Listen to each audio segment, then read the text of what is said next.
Dans mon intervention d'hier, quand j'ai parlé du début, parce que c'est très important. Pourquoi c'est très important? Les choses ne commencent pas comme telles. À chaque chose, il y a un début. À chaque chose, il y a un déclencheur. Et quand j'ai parlé de l'université et de l'association des étudiants musulmans et musulmans de l'UQAM, c'était vraiment le début sur le terrain. On était dans des cercles, on apprenait les exégèses, on apprenait au solfège, on apprenait le fiqh. Il y avait, on va dire, une démarche pour chercher la science. Et on était encadré par des gens compétents.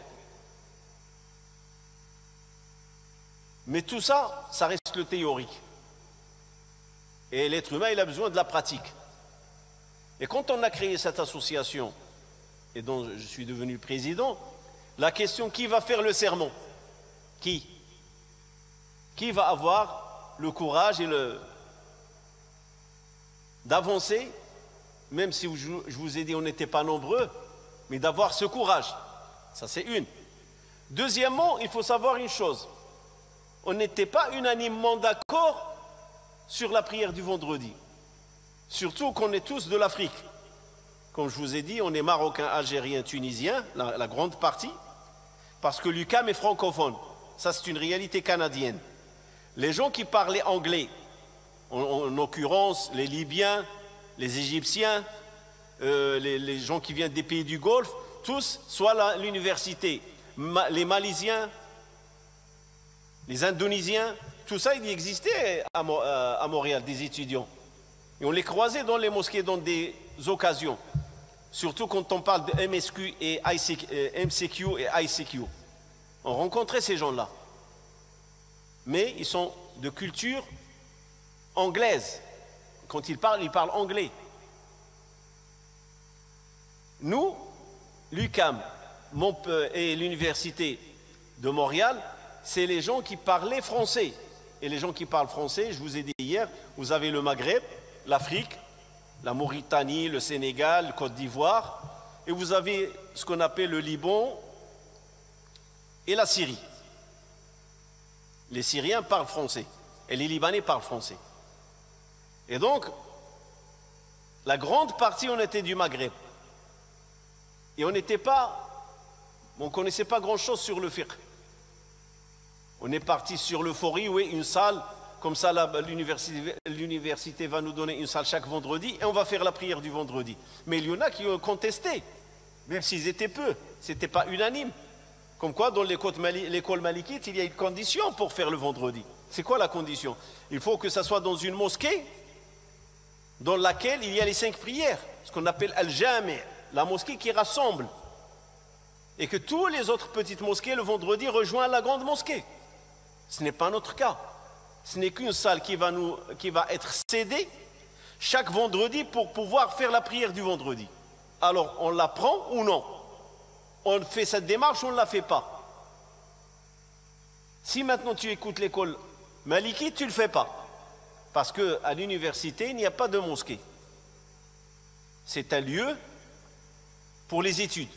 Alors, il faut aller voir les mosquées. Et les deux mosquées les plus proches, je vous ai dit, mosquée Fatima et mosquée Al-Umma. Mais on a suivi, après concertation des frères de l'université de Montréal, ils font la même chose. Ils ont, sauf la différence entre nous, ce n'est pas un local, je viens de me rappeler, c'est la chapelle. Il y a une chapelle dans laquelle les 3 religions viennent de l'université. À l'université de Montréal, il y avait une chapelle. Et dans cette chapelle-là, les frères, ils venaient le vendredi, ils cachaient la croix, ils mettaient un rideau et ils faisaient leur prêche du vendredi dedans. Par contre, nous, ce n'est pas une chapelle. Il n'y avait pas de chapelle à l'université du Québec. Alors, ils nous ont proposé une salle. Et on a parlé avec les frères, ils nous ont dit, il faut y aller. De toute façon, on est dans un terrain de da'wa. Soit qu'on va aller vers des mosquées et on va rater nos cours, ou soit qu'on fait la prière du vendredi au sein de l'université et ça va permettre que ça serait pour l'information et comme ça on va interpeller pas mal de personnes qui n'ont pas l'habitude de prier ou qui ont arrêté de prier et ils peuvent nous rejoindre. Donc on est en train d'exercer la da'wah. Il y a une règle de jurisprudence, la chose qu'on ne peut pas s'en acquitter totalement, il ne faut pas l'abandonner partiellement. Totalement, on ne peut pas avoir le khutbat al-Jumu'ah, avoir une mosquée. Mais partiellement, on a la salle qui peut résoudre le problème. Et alhamdoulilah, c'est une démarche qui a réussi. Je vous ai dit à la fin, je ne sais pas si ça continue ou non, mais quand j'ai quitté l'université, j'en ai aucune idée qu'est-ce qui s'est passé. Mais à l'époque où j'étais là-bas, on a continué chaque vendredi de se rassembler et de demander cette salle pour se réunir et pour faire la prière du vendredi. Donc il y a toujours un début. Et durant ce début-là, on découvre les compétences. Comme moi, j'ai découvert ce frère qui avait l'habitude de faire avec moi, il parlait de spiritualité, il était de tendance soufiste. Même il était de la tariqa Bouchishiya.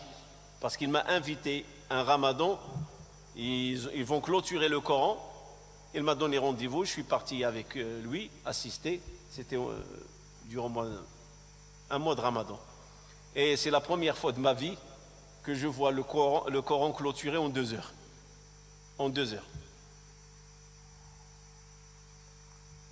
Les stin hizb, en 2 heures. Moi, je ne savais pas cette technique, ce qu'on appelle tfriq. Chacun, il lisait une partie. Il y a stin hizb. Et stin hizb, c'est 30 parties. Chaque partie, il contient 2 hizb. Et il distribuait les parties. Et chacun, et en 2 heures, alhamdoulilah, le Coran, il était clôturé, mais je vous avoue, les respects de règles de lecture de tajwid, il ne faut pas en parler. C'est une lecture rapide et point à la ligne. Il n'y a aucun respect, ni de l'moudoud, ni de l'ghunna, ni makharij al-huruf, rien de tout cela n'a été respecté. Et c'est la première fois à laquelle j'ai assisté à une réunion, une assise avec les Bouchichis, c'était au centre-ville de Montréal. Donc j'ai découvert ce frère et j'ai découvert la tariqa Bouchichia, j'ai découvert ce frère qu'Allah lui a donné un potentiel de tout ce qui est pour attendrir le cœur et pour toucher un peu les sentiments. Il avait l'art de le faire. Il a ce potentiel et ça se voit qu'il est avec ces gens-là depuis longtemps. Mais en même temps, je viens de me découvrir, c'est-à-dire de savoir quel est mon potentiel. C'est ce qui va m'ouvrir l'horizon vers la mosquée Fatima, l'université de Montréal qui vont me solliciter aussi plusieurs fois à faire le discours à l'université de Montréal. Et je vous ai parlé déjà de l'expérience de la conférence de Sulh al-Hudaybiyah. C'est une chose qui va devenir récurrente, c'est-à-dire on aura l'occasion au moins une fois sur 3 mois à présenter une conférence. Donc l'horizon est en train de s'ouvrir et on est en train de découvrir le potentiel de chacun d'entre nous. Et c'est là où je vais découvrir une autre chose. Parce que parfois, quelqu'un peut poser la question, quelles sont les conditions pour faire imam? Et quand on parle imam, pas les guider la prière, parce que chacun de nous est un imam. Quand vous priez seul, vous êtes imam de vous-même. Quand vous priez avec votre famille, vous faites imam au sein de la famille. Je ne parle pas imam guider les prières. Parce qu'en général, les gens qui demandent comment faire pour devenir imam ou quel est l'itinéraire ou le cursus d'un imam, c'est en général, on parle l'imam orateur, l'imam prédicateur, l'imam qui, comme là je suis en train de vous parler, ou l'imam qui fait khutbat al-Jumu'ah. Comment on le devient? Il y a des choses qu'on ne possède pas. C'est Allah qui les donne. C'est Allah qui les donne. Vous aurez beau à vouloir les acquérir, vous ne pouvez pas. Par exemple, la tonalité du son, la voix. Parce que la voix, elle joue sur l'auditoire. Quand la personne parle, il y a des personnes que leur voix, elle saisit. Ajoute à cela l'information, la préparation, la structure du sermon ou du discours ou de la conférence, et la façon de parler, lever le ton, baisser le ton, tout ça c'est un art. Et Allah le donne à celui qui veut. La voix, on la voit. Vous m'excusez, la voix, on la voit. Il y a des chanteurs. Les gens, ils aiment certains chanteurs, pas à cause de la parole. Et la preuve, c'est que vous avez des jeunes musulmans qui écoutent des chanteurs et des chanteuses hindous, ils ne connaissent rien dans la parole. Ou des chanteurs qui chantent en anglais, ils ne connaissent rien à la parole. mais c'est la belle voix et le rythme, la mélodie, la composition, comment elle est faite la musique, qui accompagne, et la voix qui accompagne cette musique. Ça aussi, c'est une réalité. Donc la voix, ça joue. La personne, la tonalité et comment il s'exprime. Très important. Et ça, c'est Allah qui le donne. Cependant, ce qui peut couvrir la voix, c'est la contenance. J'ai connu des imams, ils n'avaient pas une voix forte ou une voix saisissante, mais ils avaient de la matière saisissante. Quand ils commencent à s'exprimer, une khutbah de Jumu'ah, il te saisit. Il sait comment construire son prêche ou sa conférence et comment transmettre. Et tout ça, c'est Allah qui le donne. Il y a des choses qu'on peut développer par nous-mêmes, suivre une formation, mais il y a des choses, si on ne les a pas, on ne les a pas. Et je citais en l'occurrence la voix. Vous avez Al-Qurra, vous avez le Menshawi, Cheikh Al-Husari, Abd Basit Abd Samad, les grands Qurra égyptiens, Rifa'i, Cheikh Rif'at Afwan, Tablawi, Mustafa N'Ini. La qualité de ces Qurra d'Égypte, c'est quoi leur qualité? Belle voix. Al-Ghamidi, une belle voix. Et ajoute à cela la lecture, les règles, ça joue. Et ça, c'est Allah qui le donne. Donc ces Qurra, Allah subhanahu wa ta'ala leur a donné une belle voix. Et cette belle voix leur a permis d'avoir une renommée mondiale au sein du monde musulman. Vous savez, à Los Angeles, une femme était dépressive, américaine. Elle avait l'habitude, chaque fois qu'elle tombe dans la dépression, elle va à l'église pour prier, pour se détendre, pour se retirer des gens. Et un jour,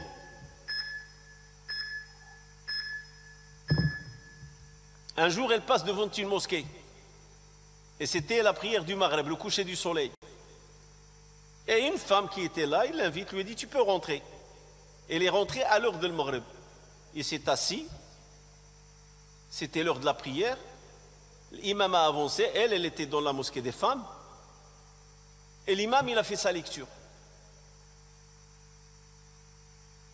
Il a lu. Et il a trouvé un apaisement. Il a trouvé une tranquillité. Et avec le temps, chaque fois qu'elle est dépressive, il vient à la mosquée. Et elle demande l'heure des prières. Mais elle ne dit pas l'heure des prières. Elle leur dit quand est-ce c'est l'heure de chanter. Parce que pour elle, cet homme qui guide la prière, elle est en train de chanter. Et c'est après qu'une femme musulmane lui a expliqué ce n'est pas d'un chant. Il lui a dit je viens pour écouter le chanteur. Parce que psalmodier le Coran et avoir une belle voix avec les règles de psalmodier, qawa'id, tajwid, c'est une façon de chanter. Il ne fait pas partie de nous celui qui ne chante pas avec le Coran. Embellissez vos voix par le Coran. Le Coran embellit la voix. Elle est belle, mais il l'embellit. Il lui donne une dimension qui touche les cœurs. Et donc la voix, tu ne vas pas la chercher. C'est Allah qui la donne. Et alors l'imam, pour faire une formation d'imam, il faut la matière en premier et construire ses discours, ses khotab, comment les transmettre aux musulmans qui viennent l'écouter. Et si Allah lui donne la voix, ça ajoute. Ça ajoute. Ça d'un côté. L'autre côté, donc j'ai voulu citer cela hier pour vous dire il y a un début. Parce que c'est très important de connaître le début. Et quand on a dit, on s'est mis d'accord que le premier discours, c'est à moi de le faire, et je ne suis pas là de prétendre que j'avais la formation d'un imam. Non. En aucun moment. Je ne l'avais pas. Mais on n'avait pas le choix. Il faut qu'il y ait quelqu'un. Et là, qu'est-ce qu'il y en est? Tu écoutes les autres imams. Qu'est-ce qu'ils font quand ils commencent le vendredi? Comment il fait la construction de ce qu'on appelle l'introduction? Inna alhamdulillahi nahmaduhu nasta'inuhu nastahdihi wa nastaghfiruh. Ou choisir l'autre technique, l'autre méthode, qui est chaque Jumu'ah, tu viens avec une introduction. Il y a des imams qui préfèrent ça. Moi, une fois que j'ai vu que ça, c'est khutbat sunnah. C'est comme ça que le prophète sallallahu alayhi wa sallam, on l'appelle. Le khutbah, j'ai choisi celle-là. Elle m'a accompagné Depuis que j'ai commencé, je commence toujours par Innal hamda lillahi nahmaduhu wa nasta'inuh. Je n'ai pas cherché à diversifier. J'ai dit pourquoi quelque chose qu'il a fait le prophète alayhi salatu salam, pourquoi je vais la laisser et faire un effort pour produire une autre, étant donné que j'ai quelque chose qui est déjà produite par le meilleur, par le prophète alayhi salatu salam. Et depuis, j'ai adopté ce chemin. Et je commence ma khutba Inna alhamdulillah, comme il faisait sallallahu alayhi wa sallam. Donc c'est le début. Et aussi j'ai cité le rôle du nationalisme. Étant donné que je suis d'origine marocaine, à Montréal, je ne vois que les pays musulmans du Moyen-Orient qui sont actifs. Et nous, les Marocains ou Algériens, Tunisiens, on est où? Les Algériens, ils ont commencé à introduire Mahfoud Nahnah et certains conférenciers. Les Tunisiens, ils avaient Rachid Ghannouchi, Abdel Fattah Moreau, eux aussi. Mais nous, les Marocains, on était absents. Mais pour que la porte puisse s'ouvrir devant nous, il faut qu'on fasse preuve de compétence et de crédibilité. Et alors le fait qu'on commence à bouger dans le terrain, recevoir des échos, avoir des activités, participer à des conférences ou à khutbah, alors là tu commences à gagner un peu de crédibilité. Et comme quoi, au Maroc aussi, il y a des compétences. Et avec l'histoire, le Qarawiyyin, c'est la première université de l'histoire de l'islam. Mais il fallait qu'il y ait quelqu'un qui arrive à introduire l'identité. Et alhamdoulilah, le succès, il s'est passé avec qui? Avec le docteur Mustafa Ben Hamza. Ce que je vous ai dit hier. Là, ils ont vu effectivement il y a du poids. Et qu'on est capable d'inviter et de ramener des gens du pays que eux aussi, ils font partie de l'histoire de l'islam. Le Maroc, il fait partie de l'histoire de l'islam. Et puis il y avait le Mokre, Idrissi Abou Zaid, donc je ne veux pas revenir à ce que j'ai dit hier. C'est seulement pour vous dire, dans le terrain, tu ne peux pas t'imposer avec le vide. Tu t'imposes en produisant, et en produisant de la qualité, pour que tu puisses gagner de la crédibilité. Tu la gagnes par la qualité. La qualité, c'est elle qui donne la carte de la crédibilité et de la confiance. Parce qu'en islam, il y a la qualité, l'itqan, le perfectionnement. Et ce n'est pas la partisanerie. Lui, il est de nous, allez-y. Non, ce n'est pas comme ça. Et alhamdoulilah. Un autre élément que j'aimerais soulever ce soir, sur la question de l'itinéraire, il y a des indices. Me concernant, je considère que la voie, elle était tracée. Et je n'ai qu'à la entreprendre. Et pas tracée par un stylo, même je peux dire, il y avait de la chaussée qui était prête dès mon enfance. Et je vais citer quelques événements qui ont fait qu'il y a des gens qui, quand j'étais petit, ils ont annoncé comme quoi c'est mon chemin. Et c'est là où j'aurai mon avenir et ce sera mon devoir. Mon père, Allah yarhamou, et Allah que fasse miséricorde à tous les morts des musulmans musulmanes, il avait un ami qui s'appelle Khadir. Le Khadir, monsieur le Khadir, le Khadir. Il était prof d'arabe au collège Al-Mansour Dahabi. Il habitait juste après un quartier qui s'appelle Hayl Farah, à la droite d'un quartier qui s'appelle quartier phosphate, ou les maisons de phosphate.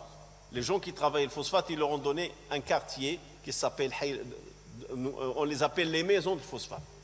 Et mon père, il avait l'habitude de lui rendre visite. Ce que je me rappelle, c'est que ce n'était pas une amitié au point qu'il rentre chez lui ou qu'il vient chez nous. Mon père, quand il passe, en général, il discute devant la porte avec lui 5 minutes, 10 minutes. Et c'est rare que j'ai vu le monsieur inviter mon père à boire un verre de thé à l'intérieur. C'est très rare. Et mon père, chaque fois, étant donné que j'étais quelqu'un, je boitais, j'avais la polio, et mon père craignait pour moi, quand il y a le samedi, le dimanche, il ne travaille pas. Quand il rend des visites à des amis, il me prend avec lui. Et chaque fois qu'il allait chez le Khadir, il lui dit, fais des doigts pour cet enfant. Parce que mon père était préoccupé par mon cas. Mon père, il sait que dans le monde, il faut être fort. Et j'ai un handicap. Et peut-être que je n'aurai pas d'avenir parce que je suis handicapé, même si je vais étudier. Il avait toujours ce souci. Il disait à ce monsieur, fais-moi des invocations sur l'enfant. Et ce monsieur, il avait l'habitude de poser sa main sur ma tête, il disait des choses. Je ne l'ai jamais entendu, qu'est-ce qu'il disait comme invocation? Jamais. Mais je sais qu'il posait sa main, il lit, est-ce qu'il lit le Coran, est-ce qu'il fait des invocations? C'était quelqu'un qui a fait le Qarawiyin, le Khadir. Et en grandissant, je vais étudier chez lui la langue arabe. Ça, j'étais petit. Je n'étais pas encore au collège, j'étais à l'école primaire. Mais en allant au collège, une année, je vais étudier l'arabe chez le Khadir. Je me rappelle une fois, quand il a fait invocation, il me l'a posé sa main, il m'a posé une question pour me tester. Il m'a dit, notre terre, elle est blanche. Les laboureurs, ils sont 5. Et la machine à labourer, il n'y a qu'une. C'est quoi? Et subhanallah. En fraction de seconde, j'ai répondu. J'ai dit la feuille. Notre terre, elle est blanche. Elle est labourée par 5. Et la machine qui la laboure, le mihrat, je ne sais pas comment on dit en français, la machine pour labourer, il y a une. Et comme ça, pif, je réponds, la feuille. Peut-être la couleur blanche m'a inspiré. Il dit à mon père, bonne nouvelle, ce garçon-là, il a de l'avenir. Je me rappelle de cela. Quel avenir? Je ne sais pas. C'est un frère. Le Qarawiyin, il connaît le Coran. C'est un hafid. Et il est prof d'arabe. Il dit, Abshir, fais le khairat l'ould, quelque chose comme ça. Ça, c'est le premier indice. Je me rappelle bien, parce que je suis petit, j'entends ça, ça m'a touché, qu'il dit à mon père, et ça rassure le papa, parce qu'il était toujours soucieux à mon égard. Quel sera mon itinéraire, sachant que j'ai cet handicap? Tu ne peux pas être un sportif, tu ne peux pas courir, plein de choses, donc il te faut un travail qui te convient. Et les parents, ils sont comme ça, ils ont le souci.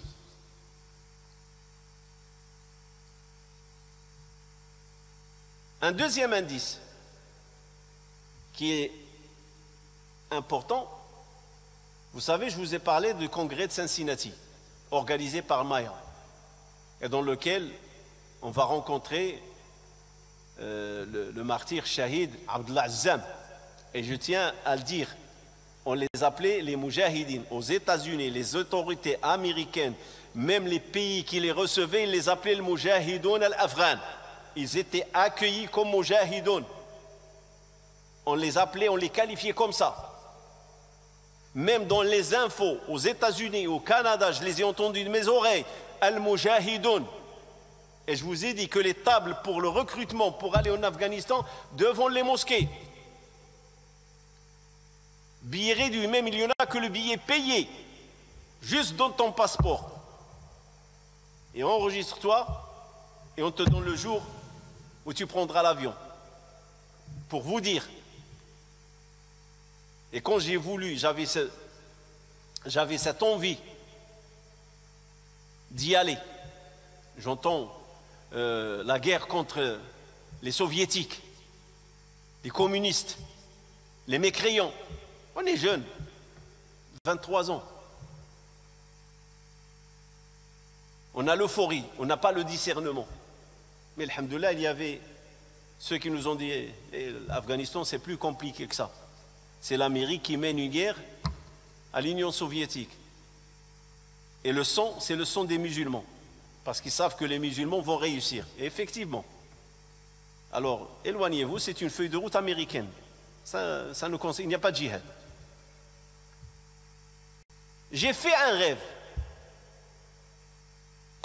À ce moment-là où je pensais il y avait l'euphorie, j'ai fait un rêve. Et dans le rêve, je me vois dans une tranchée avec une fusil.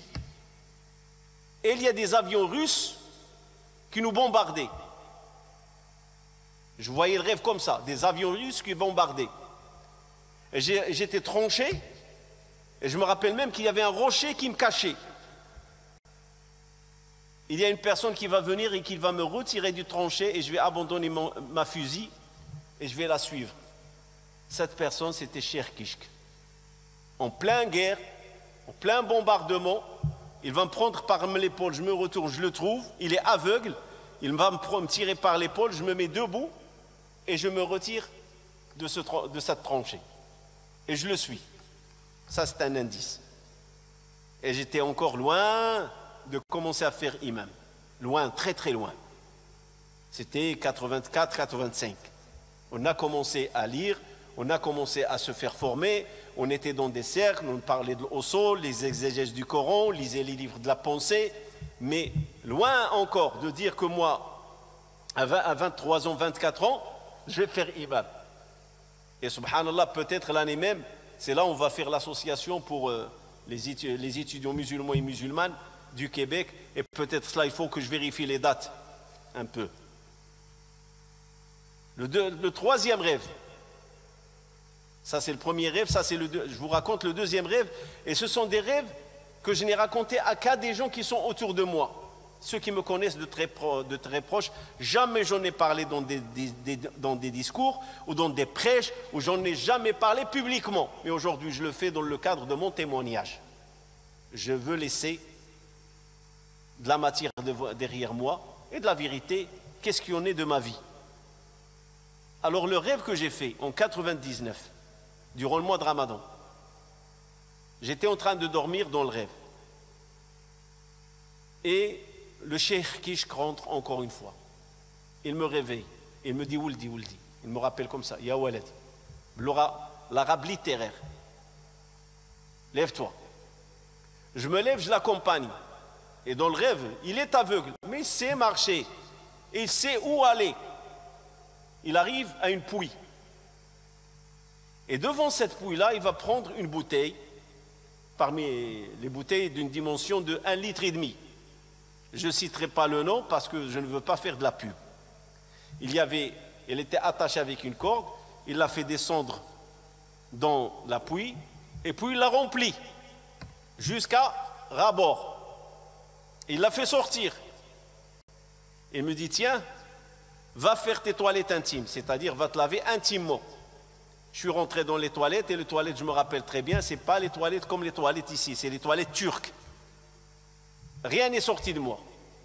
Je me suis lavé, l'entrecuisse, c'est un peu de tout ce qui est intime, je me suis lavé, puis je suis revenu. Il a pris une autre bouteille. Il la remet dans la pouille. Et puis, il fait sortir la bouteille. Et puis il me dit, tiens, bois. 3 phrases que j'ai entendues de Cheikh Kishk. Lève-toi. Fais tes toilettes intimes, istinja, et bois. Et l'eau, elle était, masha'Allah, d'une douceur et froide. Pas froide à faire craquer les dents, ou claquer les dents, pardon, ou faire mal aux dents. Mais il y avait de la buée dans la bouteille, et elle coulait. Il y avait des gouttes. Et j'en ai bu jusqu'à ce que l'eau a débordé de mes moustaches et sur ma barbe. Puis il est parti. C'était en 99, et là, j'étais déjà imam, ça fait 5 ans, plutôt 6 ans, parce que j'ai commencé le Ramadan 93, et là, on est le Ramadan 99. Et j'ai compris que c'est ma voie qui est tracée, chaussée, prête, et je n'ai qu'à suivre. Parfois, tu te poses la question, qu'est-ce que je vais faire? Allah, il a déjà fait pour toi. Allah, il a déjà fait pour toi. Kun haytu aradak Allah an takun. Sois là où Allah veut que tu sois. Mais il y a des indices. Je n'ai pas percé ce domaine avec curiosité ou avec audace. C'est un domaine duquel je me suis toujours éloigné. Mais je me trouve toujours devant. au point que j'ai décidé des fois de quitter imam. J'ai eu des accidents. Et la chose qui va me marquer le plus, quand j'ai en 2000 décidé de quitter l'imam, et j'ai décidé de faire un business. C'est quoi ce commerce? Faire comme monsieur tout le monde. Faire quoi? L'achat des voitures et la vente des voitures. Tourcoing n'est pas loin de la Belgique, n'est pas loin de l'Allemagne. Et il y a des affaires. Et alors j'achète des voitures et je vends. Et la première expérience, j'ai voulu le faire avec mon beau-père. Et la voiture qu'il voulait, c'est une voiture qui va coûter 120 000 francs français. Ce qui est équivalent à 18 000 euros. Ce qui est équivalent à peu près, pourquoi je le connais, 18 000 euros, c'est qu'il est équivalent de 180 000 dirhams marocains. 18 millions marocains. Et il y a des bandits, des escrocs, à travers une personne de la mosquée qui me l'a montré. Et je ne dirais pas la nationalité pour ne pas provoquer des gens. Et ce monsieur-là, avec lequel je suis parti acheter la voiture, il connaît la voiture Mercedes de A à Z. Quand il te parle de Mercedes, c'est comme s'il te parle d'un enfant qui lui appartient. Il y avait toute une arnaque. Et j'ai perdu dans cette affaire-là. Et alhamdoulilah, j'ai sauvé ma vie. J'ai perdu les 120 000 francs français. Je les ai sauvés. Je les ai perdus. Mais j'ai sauvé ma vie. Et c'est arrivé à Bruxelles. Tout l'argent a été volé. Et ce jour-là, c'était vendredi, j'ai abandonné la mosquée. Et j'ai prié ma prière vendredi à Bruxelles dans une mosquée qui s'appelle Azhar. Pas loin de la rue Brabant.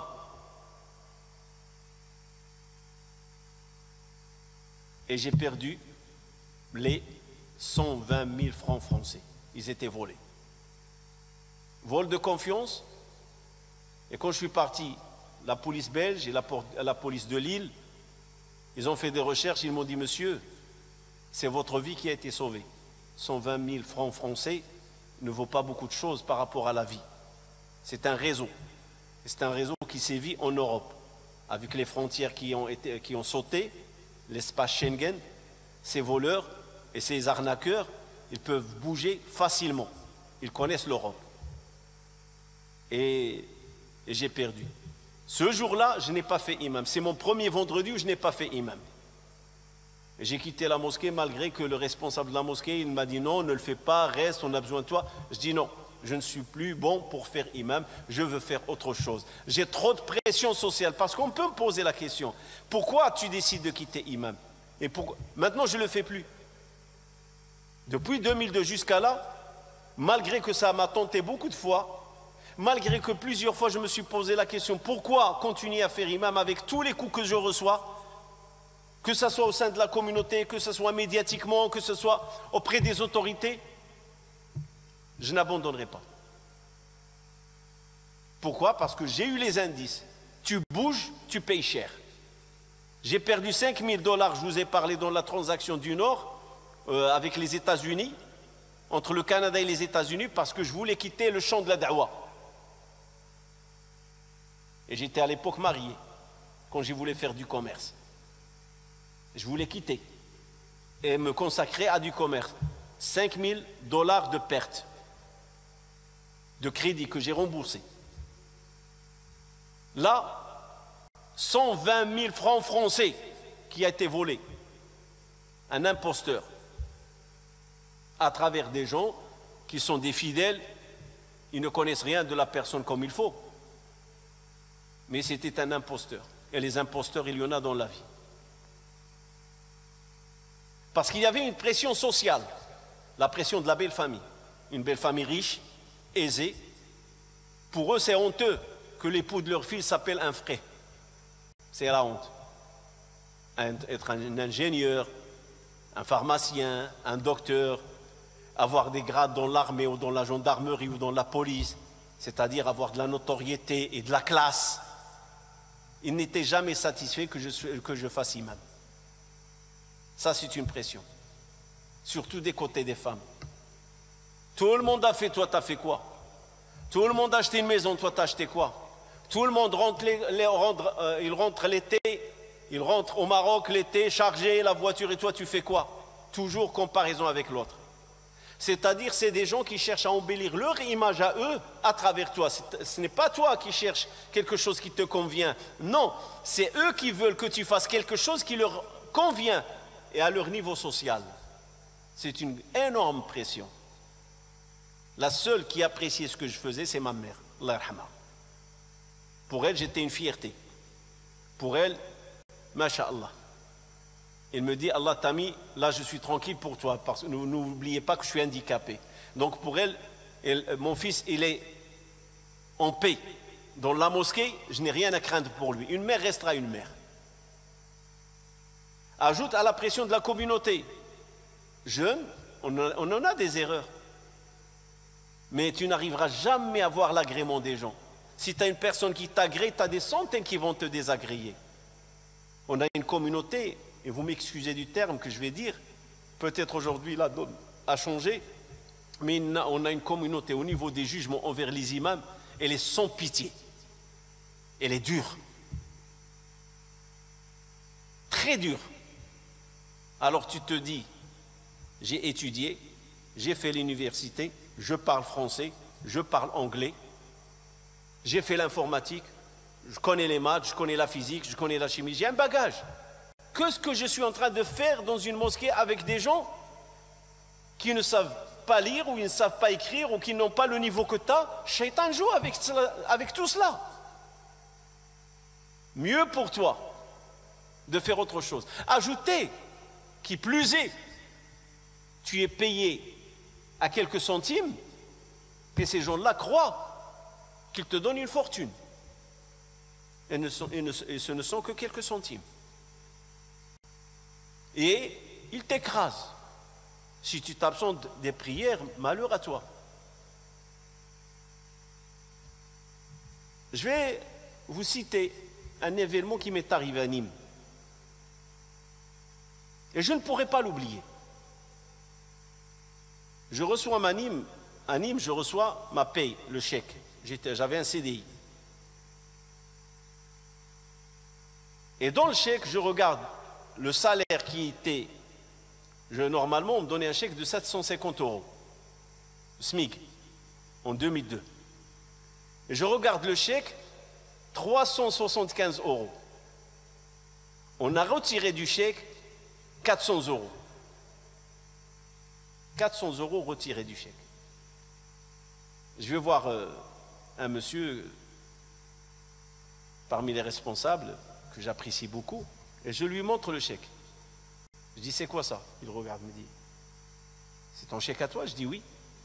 C'est le salaire du mois. Au lieu de 750, il y a 300. Au lieu de 700, 350. Voilà ce qu'il y a dans le chèque. Il m'a dit, donne-moi le chèque. Et le lendemain, il me ramène le chèque total. Et je dis, mais qu'est-ce qui s'est passé? C'est un oubli? Il m'a dit, non. Monsieur le trésorier, il a calculé les prières auxquelles tu n'as pas assisté. Et les absences que tu as eues, parce que j'avais des occupations, et j'étais malade, il a tout déduit. Il a raison de déduire.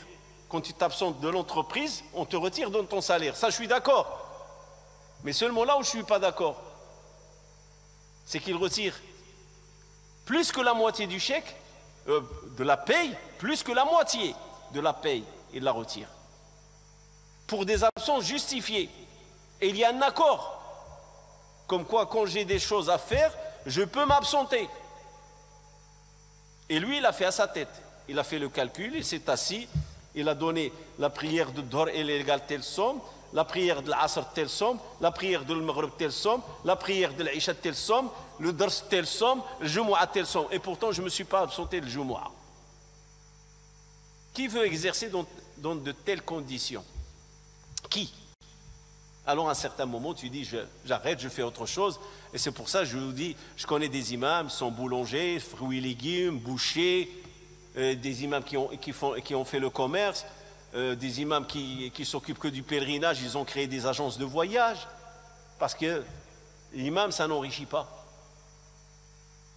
Et avec les rêves et les indices que je vous ai dit, chaque fois que j'ai voulu quitter, une massue me tombe au-dessus de la tête.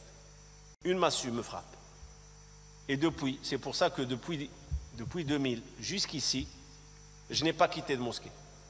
C'est la mosquée qui décide de se détacher de moi, ou j'ai quitté la mosquée quand j'ai vu que je ne peux plus rester. Il y a trop de problèmes. Mais en général, je ne quitte pas les mosquées que si eux ils décident et je vois que vraiment on va rentrer dans une fitna. Alors je préfère me retirer et garder ma dignité. Mais pas quitter l'imama. Non, ça y est, j'ai compris. Et c'est pour ça que je peux dire à des gens qui me disent mais pourquoi tu n'arrêtes pas? Mais comment je peux m'arrêter? Si, et je prie, je fais l'istikhara. Je prie Allah, je fais des invocations. L'ouverture de la mosquée Aïcha, pour moi, c'est un indice, comme quoi reste sur la voie. Parce que si Allah subhanahu wa ta'ala n'a pas voulu de cette mosquée, elle n'aura pas lieu. Et Allah a la facilité. Donc ça aussi, c'est un indice. Subhana rabbika rabbil izzati amma yasifun, wa salamun ala mursalin, walhamdulillahi.